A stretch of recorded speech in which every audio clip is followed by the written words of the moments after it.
Hello, everyone, and welcome. I'm Constance from Mysterious Galaxy. Thank you for joining us tonight. And tonight we are celebrating The Last Rabbit. Yay! Big round of applause. It came out on February 9th, so yay! And with us tonight to celebrate The Last Rabbit is author Shelley Moore Thomas, its author, and she's going to be in conversation with Kim Baker from the author. So I am so incredibly excited. The Last Rabbit, I just love the premise of the story. So just to give you guys a little introduction on it, it is four magical rabbit sisters who live on an island, and there is a guy who takes each one by one on a boat to wherever they would like to go, and then we come to the last rabbit, and she doesn't necessarily want to leave the island, but the island also may not necessarily let her stay on it forever because it might not be around for forever. And you get to follow her on her journey of visiting her fellow sister rabbits and seeing what choices they have made and where they are. And it's a beautiful tale of family and sisters and I love the premise so much. So I'm so happy that you're joining us this evening. And before I go ahead and pass it off to Kim, this is the housekeeping rules that everyone is starting to get familiar with. As you know, to the right-hand side, we have our chat section. I can see lots of love going on there already, so thank you so much for joining us. And then also, too, if you have questions for our authors, make sure that you ask them. I think that is kind of like the most fun part of an event because you get to interact with the authors. And if you look right down below, it will say, ask a question. So click that button, and that is where you can enter a question for the authors. They are at your mercy. And then also to the best way to celebrate a new book in my bookseller mind mentality, not biased whatsoever at all, but is to purchase that book. So if you would like to purchase Shelley's new book, make sure you click the buy book, and I'm going to change it to say signed book because Shelley is actually local. So we are going to be getting you not books with book plates, but nay, even better, actual signed books. So I'm going to change that information, but if you would like a signed copy, make sure you click that button down below. Enough rambling from me, everyone. I am going to pass us off to Kim, and I will see you all at the end of the event. Have a lovely event. Thank you. I am so excited to be here tonight talking about The Last Rabbit. It's such a great story, and I'm so excited that I got to have a sneak peek and read it. Tell us the thing that intrigued me the most about it, Shelley. Am I saying this right? Hybrasil? Hybrasil. Hybrasil. Tell us a little bit about, for the people who haven't read it yet, and how you became inspired and what drew you to writing about it. Okay, so Hybrasil is kind of like the Irish Atlantis, and like the history of it is actually, there's a lot of evidence that it did historically exist.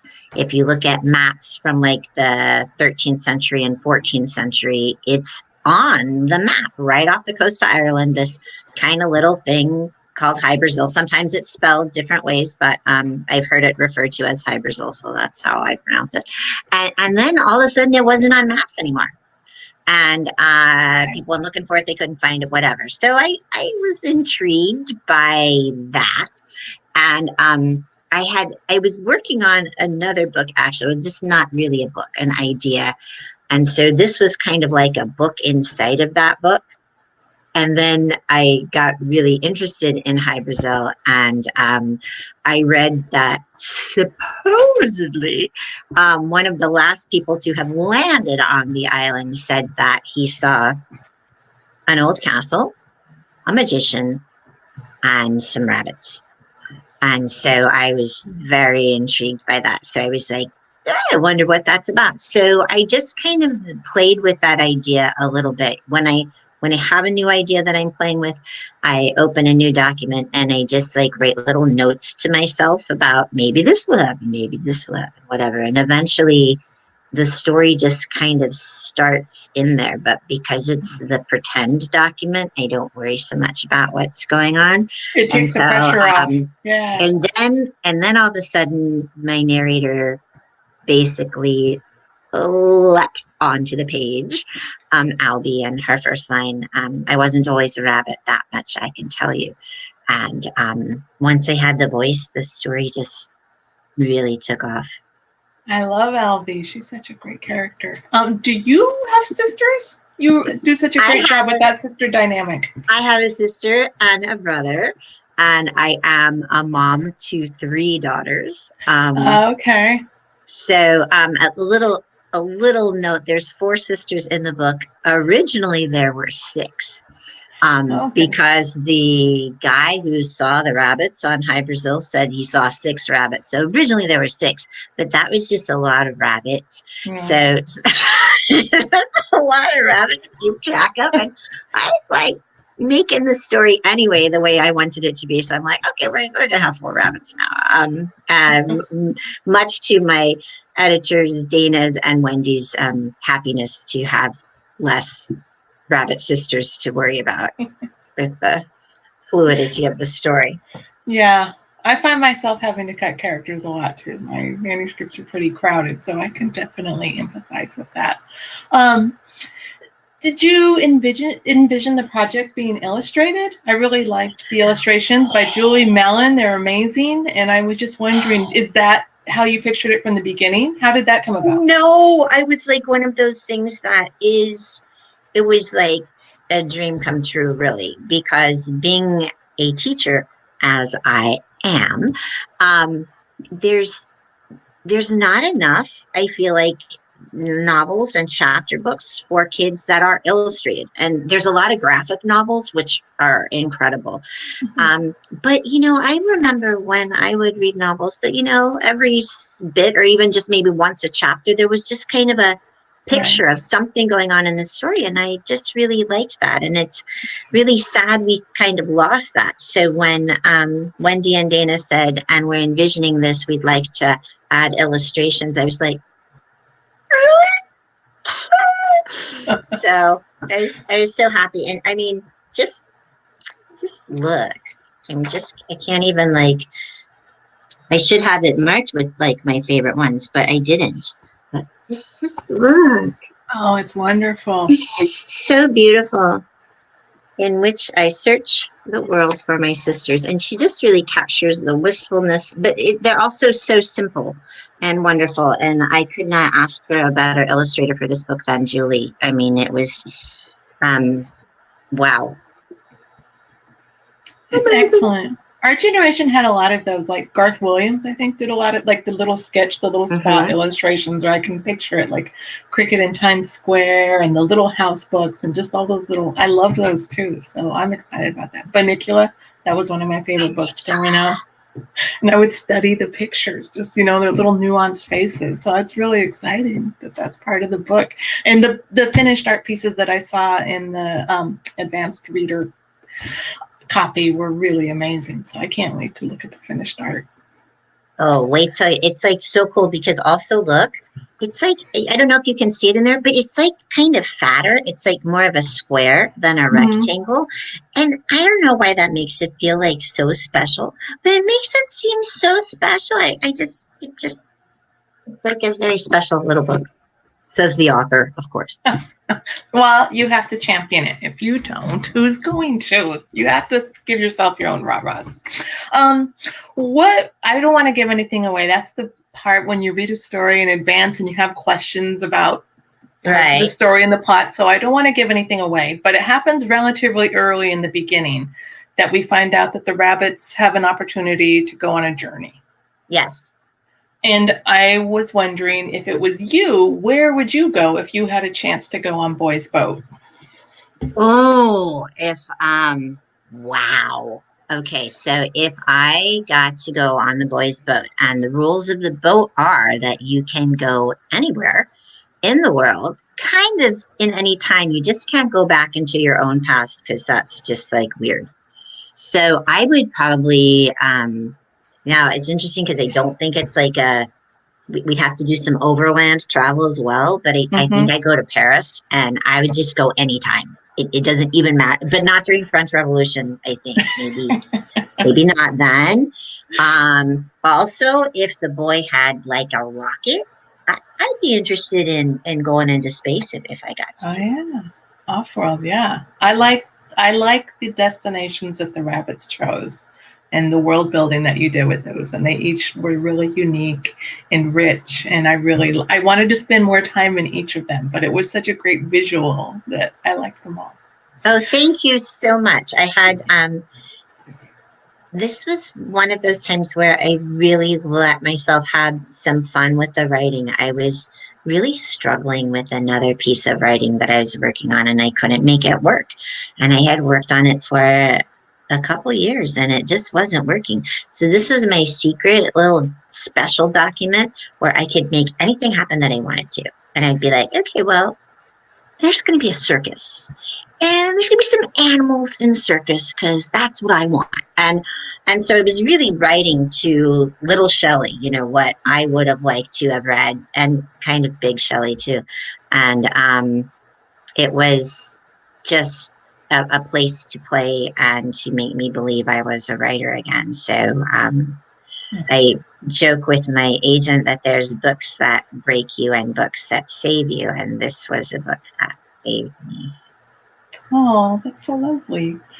And I like that you have that you were able to play your way into the new manuscript. Like, that takes the pressure off. I never call it a book when I'm writing something. It's like the manuscript or the story. It is the manuscript. And I write in the manifesto before. I call it the manifesto of the manuscript before I actually start the manuscript. Yes.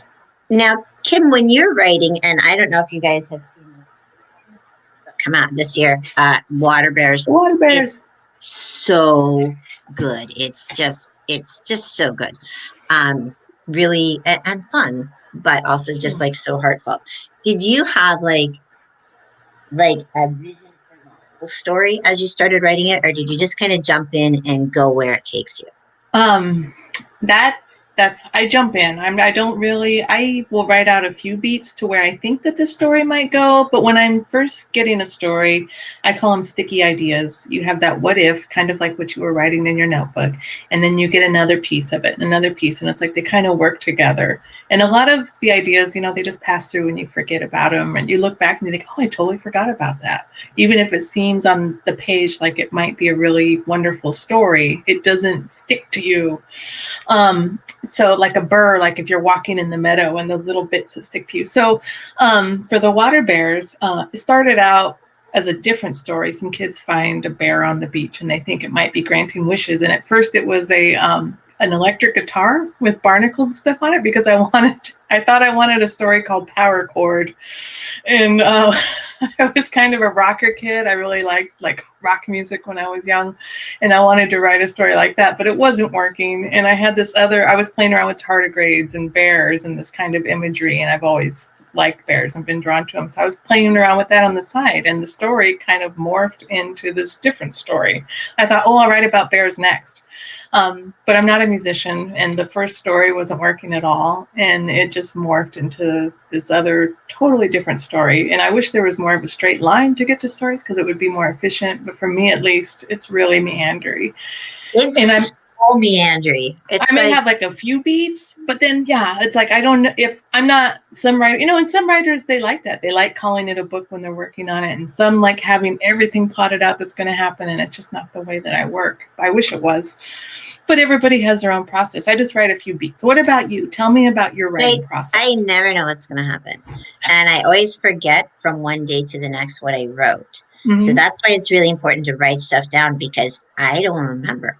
Because I go to school and I teach, and when I'm a teacher, I'm just there being a teacher.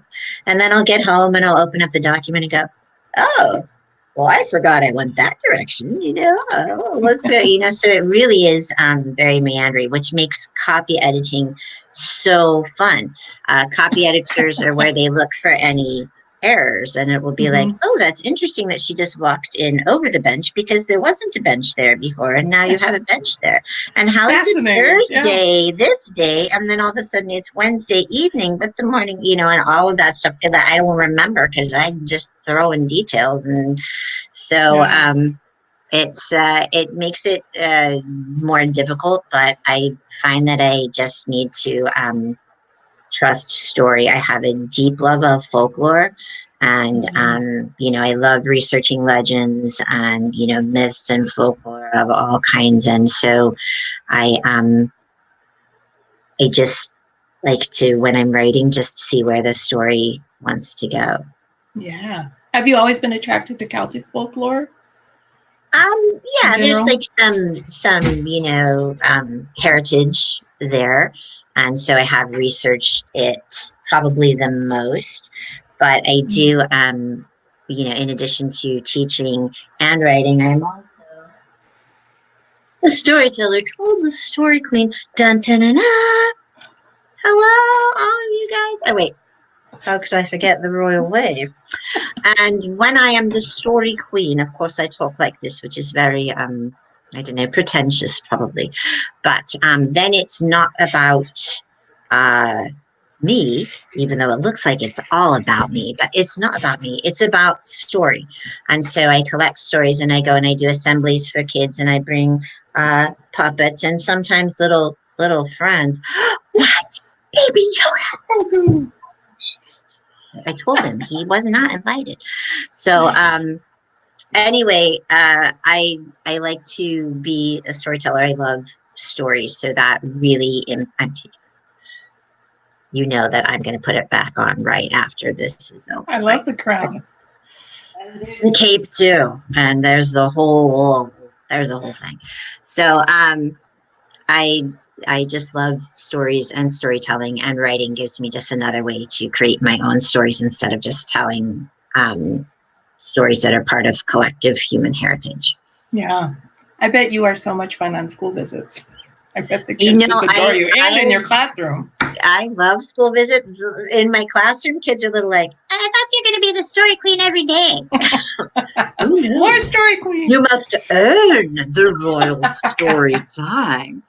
So yeah, they're pretty good because they want the puppets, so and the baby Yodas and everything. So I like the kind voice. of like bribery with stories, which is that's perfect. And with I'm bringing it back here, but I wanted to talk about the fact that in this story there are other stories, and I find that I am always writing a story within a story within a story sometimes. And within this story, there's the stories of the sister that the boy tells, the sisters that the boy tells. And it's, I don't really ever set out to do that. It's just something that happens while I'm writing, that there's always another story layered within there. So which character? It's great. That's what gives it that rich color, and it's amazing. Which character do you think you identify with the most? Albie. Yeah, I could see that. Albie is like, she was so fun and so difficult to write because she would not do the things that maybe I wanted her to do. But I love when I'm reading a book, especially like a middle grade book where the character is not doing, they're going down a path. I'm like, do not. But I just kind of love that feeling. And Albie was always like, don't do that. But she ends up making a terrible mistake. And I don't think that's a spoiler. She makes a terrible mistake. And that's something we all deal with, I've certainly made mistakes in my life. They weren't magical ones, but what do you do when you make a horrible mistake? How can you find your way back to what you want? And what if what you want ends up not being what you can have? And so you have to change those things. And I find that there's always a lot of themes within my writing that I never plan for while I'm writing it. Right. Those are the best things, I think. And I look and I'm like, oh, this is really, I keep hitting on that. There's a reason. So yeah, it's universal too, those kinds of things, like the making mistakes and the ripple effects, and the other themes in The Last Rabbit with family and courage and facing fears and all of those. And even though most of us will not be rabbits making these choices that LB makes, it's still very identifiable. Most of us won't be, but sometimes there's little rabbits. Yeah. Kim was like, oh my gosh, this lady's crazy. Not at all. You're my people. Do you write every day? You said you write after school. Yes, I try to write every day, but I am going to tell you that this pandemic, it has been hard. We have, as teachers, been teaching virtually, then been teaching hybrid, and not teaching in person, and all of that changing.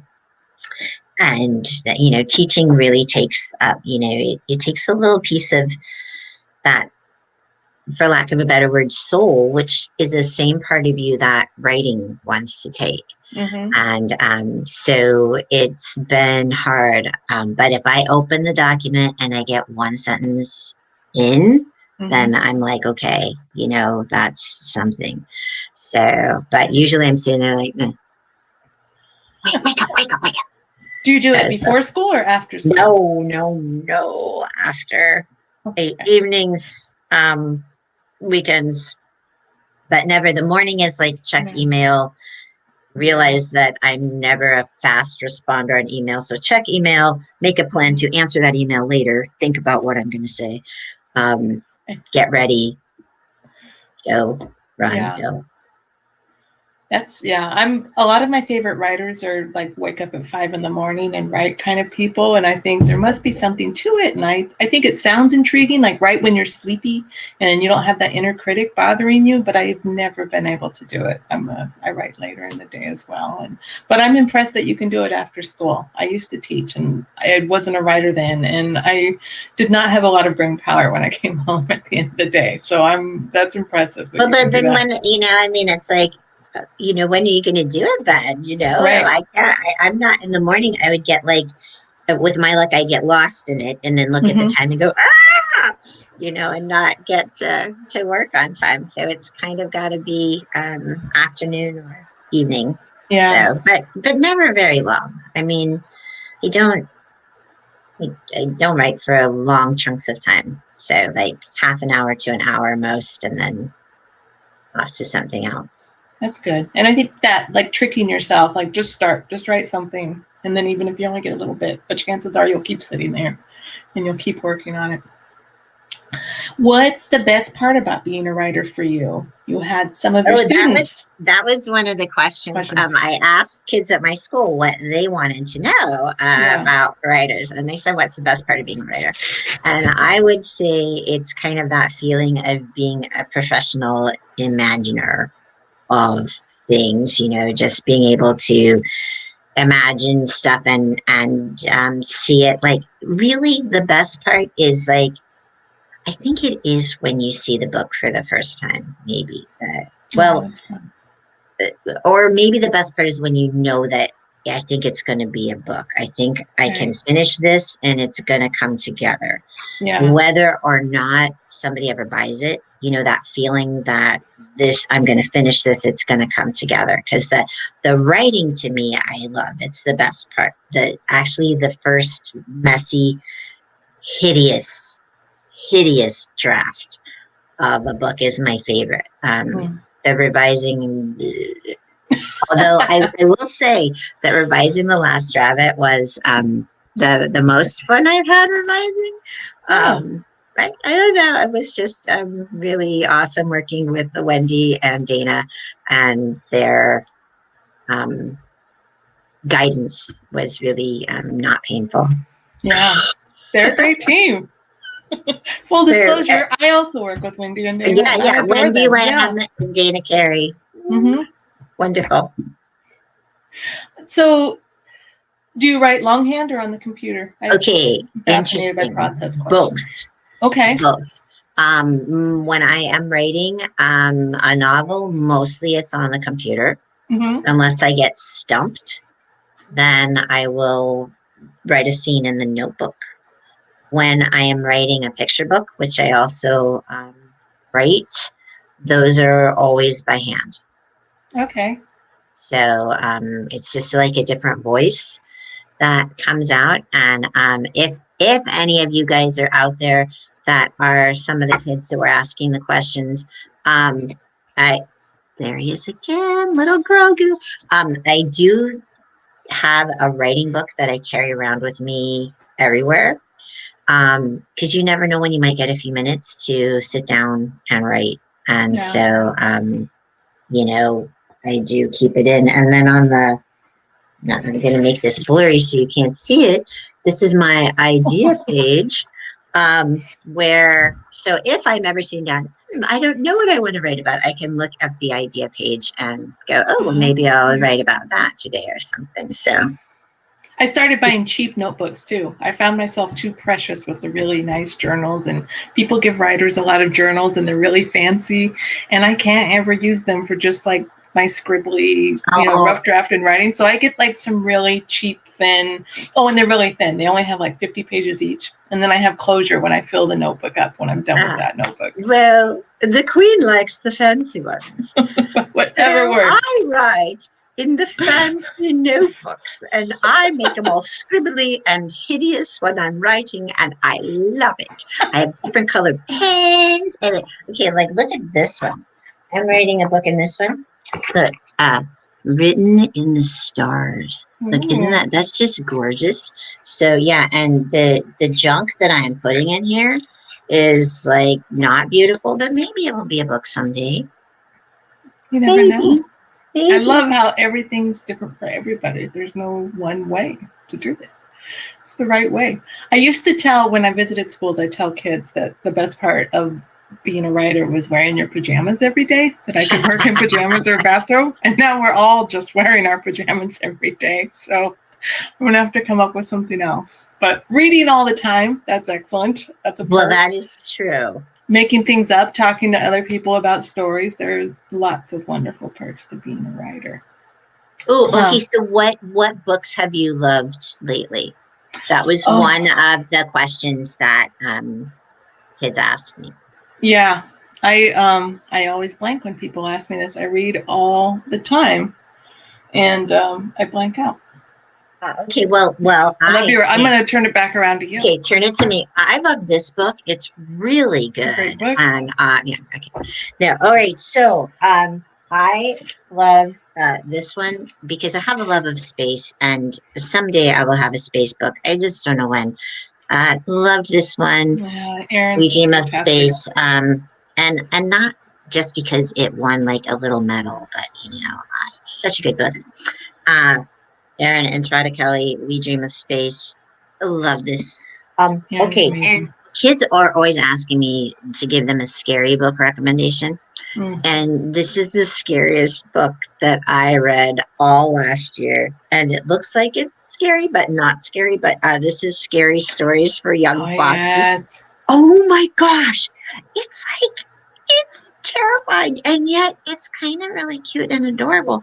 But you know, it has many of those moments where you're like, no, don't do that, don't go there. So lots of stories within a story within a story. And because you know my feelings about illustrated illustrations that happen in, look at that. And there's a sequel coming out. No. Yes, I did not saw that know the other that. day. Oh, I'm so excited. And that's also a great terrified. story about that one. I read, I'm on a graphic novel kick this week. I remember what I've been reading. I read Witches in Brooklyn, which is fantastic. Graphic novel, and Snapdragon, which I think it's from First Second, which is also good. This she makes friends with somebody who everybody thinks is a witch. There's a witch theme in graphic novels this year because she collects roadkill off the road and gets their bones together for the museums, like reassembles little models. And it's a really strange, quirky graphic novel, but it's got a lot of heart. I thought it would win one of the awards at ALA this year, but it's wonderful. And today I read Alana Arnold's new chapter book, Starla Jean Chicken Queen. Is that what it's called? It's about a little girl that finds a stray chicken. And it had so much charm and quirk, and I adore it. But I really like scary middle grade too. I've talked to Dana about this if she's here a lot, is that Scary books were amazing, and I loved them at that age. What kind of reader were you as a young reader? I do not like scary things. I don't even like scary things now, except I love them. So it's one of those things where it's not like, I don't know. I like things with a little bit of a scary element, to them. I don't know. I liked reading. I read a lot of different kinds of books. When I was writing The Last Rabbit, I very much was writing something that the younger me would have appreciated. Just the fantasy element, but also just a lot of heart and feeling. And a little funniness in there too, a little humor. Yeah. I like scary, but not creepy. Oh, the other book I read this week, the pandemic has me like, I can't think back to like more than 3 or 4 days ago, It's terrible. My brain is so foggy. But Lightfall, I think it's called, by Tim Probert, who was, he illustrated my first book, which had illustrations like The Last Rabbit. When I turned in the manuscript, I didn't think about it, but I love illustrated books, and they hired Tim. And now he's got his own book, a debut, and I think it's called Lightfall, but his name's Tim Probert, and it's a graphic novel, and that was also wonderful. So yeah, I've been on a big graphic novel kick this week. They're so awesome. They're amazing. I think, did I ask you all the kiddo questions? I think we have some more questions down here in the dialogue box. Was there anything else you wanted to touch on, Shelley? No, just look at the beautifulness. Just gaze. Oh wait, I think I showed this in my Instagram, but if you didn't see it, look at this. Look at this. Okay, so I did a map. Oh, it's wonderful. I love that map. I like a lot of folklore, and I had never heard about this, so that was really exciting to me. That it would just disappear.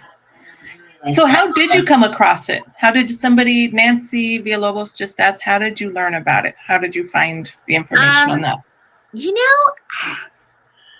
I do not remember the very first time that I heard about it. I don't really know. Maybe, I don't remember not knowing that it existed.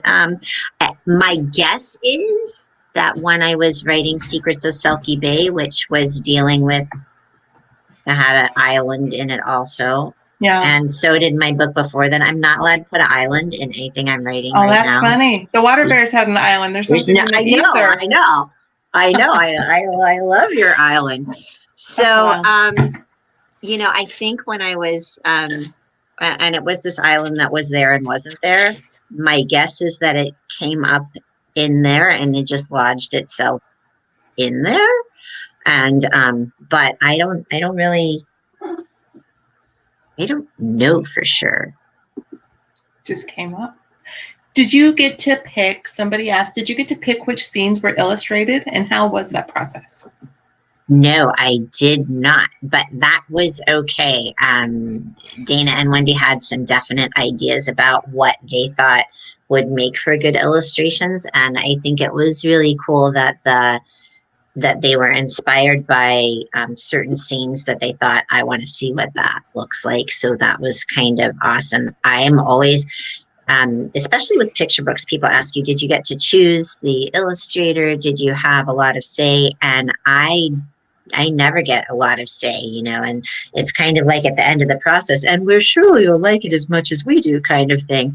And that is like totally okay with me, because I think in terms of the words. And so when I get to see the pictures with the words, it's always like, wow. And I think that's got to be like the best part of being an editor, is being able to look at, somebody's words and then go, oh, I wonder if we paired it with this artistic style, and to creatively figure out how that goes together.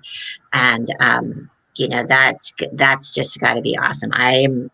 When I saw this, it is kind of like one of the best parts of being a writer, is seeing the finished and realizing how many people go into making this book. And you kind of, as the author, you plant the seed, but so much goes into it. And how cool that is that we all work so hard to keep literacy for children alive. That's amazing. Yeah, you trust the process and you trust their taste, and it works out. They have the experience. What do you love about Elby? Christine Kopp wants to know. She's just so fun. Hi, Chris. And hi, Nancy. Also, she just she's just a little bit of a stinker, and I just love her. And I love that she just kind of tells it like it is, except when she doesn't. And I like her courage. That's probably, I think, one of her best traits, and her persistence. So, and Do you she's think an you out have of the box rabbit thinker. Do you think you have something in common with all the characters? Do you believe the authors put little pieces of themselves in each one? Do you feel like you identify with everyone in The Last Rabbit? I could identify with everybody, but I didn't intend to. And I certainly wasn't, when I was writing Albie, intending to write about, if I were a rabbit, this is how I'd be. I just, I don't know. When I'm writing a character, they just kind of are who they are when they finally appear on the page, and they just are them. I have 4 sisters, I have 3 daughters, but none of the sisters are based on my daughters. They're just the people that they are. I quilt, and I think I compare writing to that a lot, like taking pieces of different fabrics and people, and then the made up bits, and you just squish it all together until it makes something new. So it might have 100 different inspirations, but it's totally unique too. But then I think a lot of us come through, especially with the protagonists, with the main characters. What calls you to write middle grade? I think I'm perpetually like 10 or 11, in my heart, maybe. I think that as a writer, you write the voice that comes out, I write, and I write a lot, but then I write just for little chunks of time. So, I have some picture books that are very beautiful and poetic and lyrical. I have a series of easy readers, the Good Night books, which are very silly and funny. And I have some picture books that are funny. And when I decided I wanted to write something longer, it was right after Neil Gaiman won the Newbery for the Graveyard book, and I just really liked that book, and I liked how it didn't follow the rules. It was like, it was kind of like a story, but it was like smaller bits that made up a longer picture. And I thought, maybe I could be brave and try to write something longer also. So I did, I'm glad you did. I just like that age. I feel like it's the part of me when I write that I feel like is very truthful, even when it's completely fiction. Do you remember yourself as a reader then? Do you remember what books you loved, or do you have any of those reading memories? I remember like this one, I was reading the Mixed Up Files of Mrs. Basilea Frankweiler. And this girl, I don't remember what her name was, but I can see her. And she came up and she said, "Oh, you're only on that page. I'm on this page." And that just was like, I know. And we got to go to the library and check out a library book. And occasionally we have teachers do a read aloud, but man, most of our reading was those horrible SRA kits where people read so that they could then answer the questions and move up a color, which wasn't reading at all, really. But the cool thing was that then education in elementary school wasn't ruining reading for me, if that makes sense. I think that we, one of the best things that we can do in schools is to grow readers and allowing them some choice in what they read, and the ability to fall in love with reading is, and not just all test prep or, oh, here, you read this, now you've got to write this big long reflection about it. It's like, well, now I don't like it anymore. You have to take a quiz on it. Just so you know, I took a quiz on a book that I wrote, and I did not get 100%. We had Battle of the Books here on with my last book, Not the Water Bears, and my daughter lost the last finals question, so her team came in second, but she didn't, and it was about my book. I was like, oh well. And then she came home and asked me, and I didn't know the answer either. So I don't go back and read them after I'm done, if I can help it. I missed a question on one of the Good Night books. Okay, it's an easy reader. I had to go look it up. You've moved on to other stories. It's okay. Well, so on the same vein of following independent curiosities, what are some of your favorite lesser-known folklore stories? I'm not going to answer that because they might show up in some other books that I'm working on right now. Oh, that's fun. Okay, that's exciting. So do you think that folklore will always kind of work its way into your narratives? Do you think that will be a common element? Yeah, but sometimes like I make up folklore and then I have it like be like that it was like pretend that it's like real folklore, but I just like made it up. That's fun too. Yeah. You know, but I feel like in my stories, they're always impacted by other stories that came before, if that makes sense. Yeah. Which scenes brought you the most joy to write from this story? We won't ask you about that next project. I liked the scenes with Albie and the magician a lot. Those were very nice to write. I liked writing, getting to the end because I did not know how the story was going to end until I got as a writer about 3/4 of the way through, because there were a couple of ways it could have gone. And so having things just kind of, you know, appear as I think this is where we're going was really kind of a neat moment in the story. In the writing. Yeah.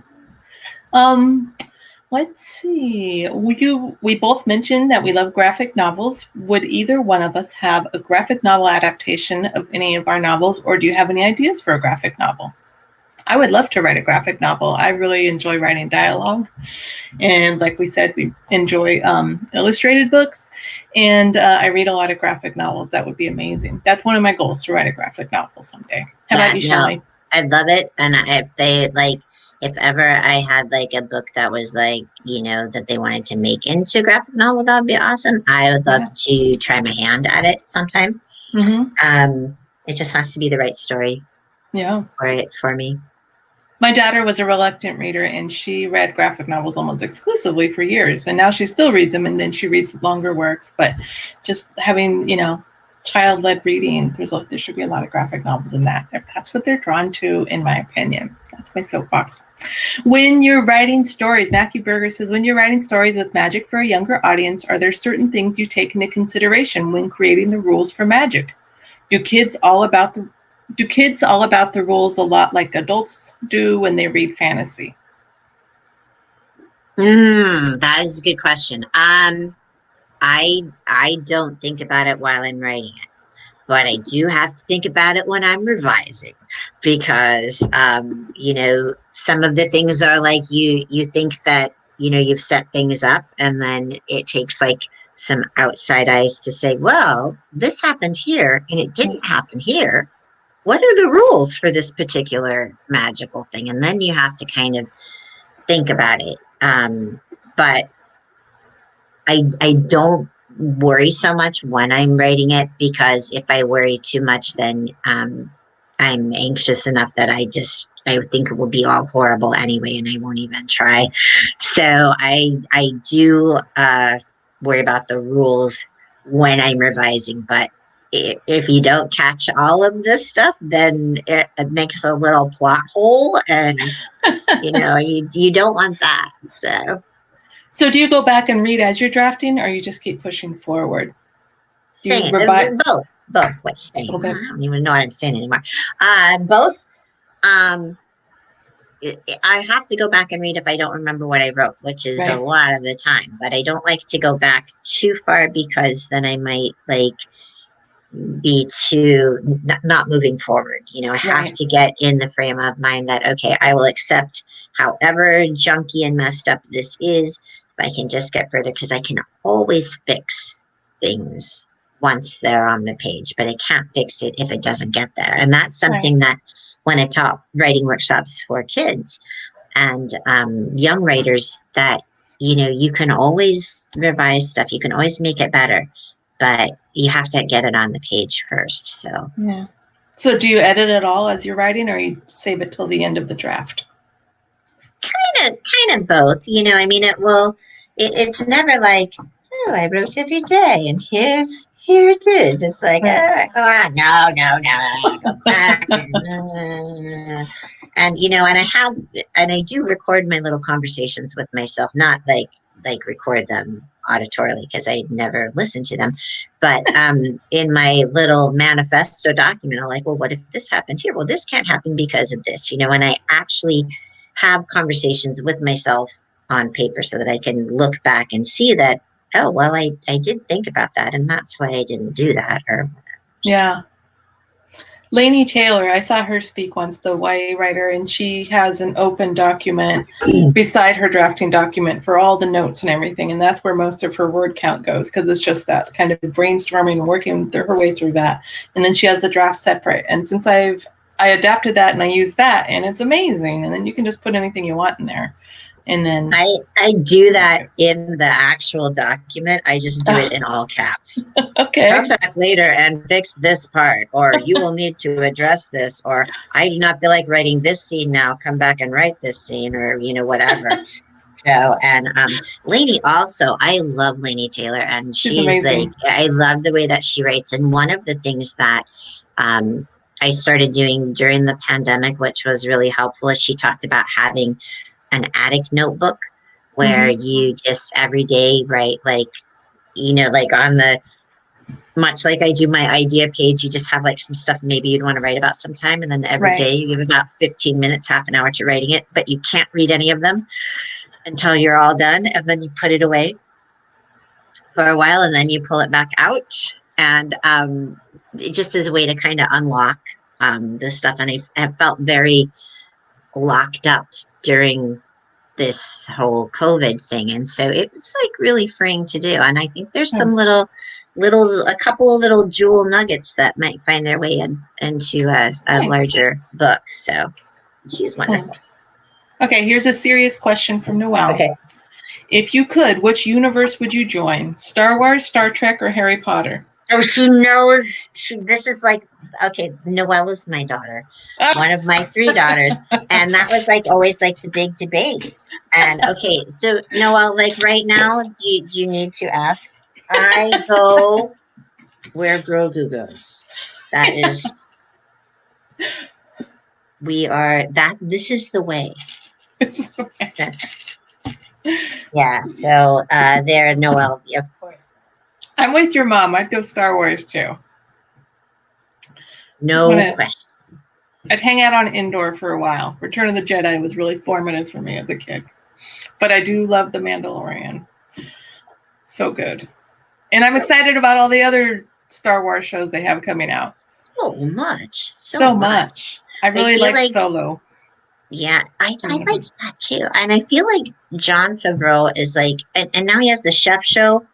And I'm watching like all this stuff, and I do not think he sleeps, because he just is doing everything. He's kind of like, I think I have in my current manifesto that he is my arch nemesis, because he just makes me feel lazy. It's like, I'm going to do all the Star Wars stuff, and I'm going to do this, and I'm going to Marvel stuff, and I'm cooking food. And I'm like, gosh darn it, I had to take out burrito tonight, and I can't even get one sentence done. Jon Favreau.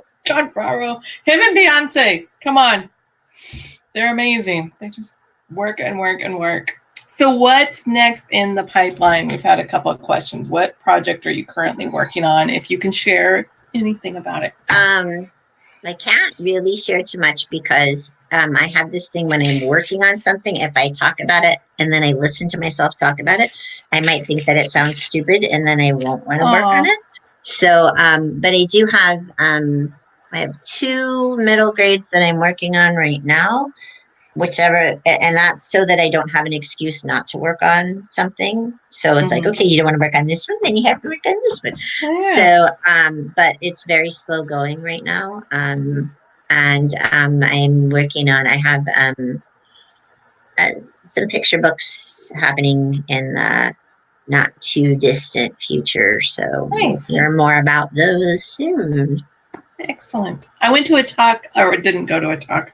I Zoomed a talk last week with Lauren Groff and Maria Simple, adult writers, and they were talking about how some people could do stations around their writing area with like 4 or 5 projects, and then they just work on whatever the one is drawing them that seems the most fun. And then it'll always feel like fun, and they never have to feel like it's a slog, and there's always something that they feel drawn to, which I liked a lot. I'm working on a middle grade as well, another middle grade. And I was playing with a chapter book idea. And I've been taking picture book courses this year during the pandemic, taking the time to kind of learn a new medium, picture books and poetry, and learn more about that, which is kind of fun and exciting. Have you developed any new skills or interests over this last year of strangeness? Anything? No. Nothing? No sourdough babies lurking in the corner? I've learned how to Zoom. Yeah. And I'm learning how to be a grandmother. Because, congratulations. my daughter Noelle had a baby in November. So, and I did, let's see where invite the grandbaby and myself for the last rabbit. We have matching rabbit hats, and so maybe someday you'll get to see who wore it best. I don't know. It's adorable. I think it's me. That looks so soft. That's wonderful. But it is. It's really warm. It is. Well, I was looking. If you go online and you look up like rabbit headband, but then a lot of them look like that. Maybe they would be like at a mansion with scantily clad people. So, so then this came up and I was like, oh, there it is. I am Albie. I like it. I like the droopy ears. That was one of the things I liked about the illustrations, how distinctive the rabbits all were. Because, you sometimes think rabbits would all look alike, and they did not. It was lovely. Yeah, that was something Julie did just see. Okay, so we have Albie. Mm-hmm. And then we have Kara and Isolde and Rory. So yeah, they each have kind of their different little rabbit personality illustrated wise. I think if you had to go to one of their worlds, which rabbit would it be? That doesn't give too much away. It doesn't say what the world is. I think I would go to Isolde's world. I really well, hers was like, that was like really a fun one to write because it's just like, yeah. And you have to read to find out where that is. Yeah, no, that would be kind of awesome. I don't think I would. Rory's was kind of creepy for me. Mm-hmm. But I think I think I'd want to do Albie, even though that's the hardest. Yeah. Oh, like Albie. And I want you to write a spin-off book about Felix the Marmot. Felix was a squirrel at first, and I didn't realize that I had another squirrel later, and it was like, how many squirrels are you gonna do that are like character soup there? And I'm like, okay, he's not a squirrel there, he's a marmot. So I love it. If you're wondering what the heck are they talking about, well, to read the Last Rabbit and you'll find out about Felix the Marmot. Like one sentence. Wonderful. I liked it. That one sentence was a lot. He came up twice, I think. He came up twice, yeah. Yep, I like him. I grew up in the Rockies, so I'm a appreciator of marmots, and I was happy to see him in the story. Well, I'm glad. I think that's it. I think we're out of questions. I think we covered everything. I'm so excited to be able to talk to you. Hi, Constance.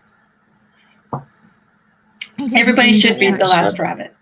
Yeah, oh my gosh, I love all of your rabbit paraphernalia so much. Like when you had like the mug, I was like, oh yeah, no, I have like a whole rabbit shrine, and there I have this. Okay, sorry, don't look at the crinkly neck. My daughter brought me this from China when she was there years ago doing Irish dancing in Shanghai. So there you go. And it's a rabbit. Wow. And so when I was working on The Last Rabbit, I put it on. And then my thing was that I would not take it off until I finished revising it. So, and then it was like, okay, well, now I'm not going to take it off till I sell it. And then it was, okay, now I'm not going to take it off until I revise it, like really revise it, you know, when it's sold. And now I'm not going to take it off until it came out. And now it came out. And I don't know. I still have it on. And then I have this one.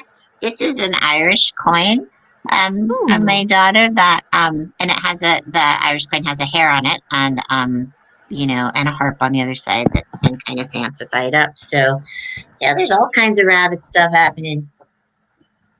I love all of it. Well, I know we're getting close to the hour mark, but this event has been so ridiculously fun. You both are beyond absolute joy and treat to get to listen to. So thank you so much, Kim, for being our host moderator tonight. Thank you for having me. Thank you so much. If Story Queen ever wishes to do a story time at Mysterious Galaxy when the world opens up again, I want to start a petition because Story Queen was like amazing. And I want to come to San Diego. I don't even care if children come. I will come. I will fly down. I love Story Queen. Yes, well, I would be quite honored to attend, and I'm sure that some of my, well, I might be convinced to bring, oh, see, you guys brought this on yourselves. Once the queen comes out, Elvis, my alien. Yes! Yeah, I know. So we're, Oh you know. my God. Oh my goodness. This is beyond amazing. Well, I hope we get to celebrate in person. Well, I want to thank you guys so much for having me. Constance, thank you so much. Kim, thank you. And a shout out to Wendy and Dana and Jordan. There would be no Last Rabbit without you wonderful, wonderful people. Chris and Nancy are in there, and they're part of my writing group. And they don't write children's books, but that's kind of a wonderful mixture. They write some memoir, some adult, and so it's really cool. Someday you'll be reading their books. There's some family in there. Ellie, Noelle, my rabbit daughter, and so thank you all, and those of you that just showed up because you're awesome. You are awesome. Thank you.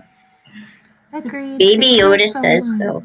I mean, you can't argue with Baby. That's like an unfair tactic because, like, everyone is defenseless against Baby. He is, and he like uses the Force and everything. Oh, he's using the Force. Well, on that note, I think Baby Yoda says, "Go by the Last Rabbit." Baby Yoda is really enjoying it. He's reading it right now. He's a very fast reader. He just read it. Baby Yoda, what did you think?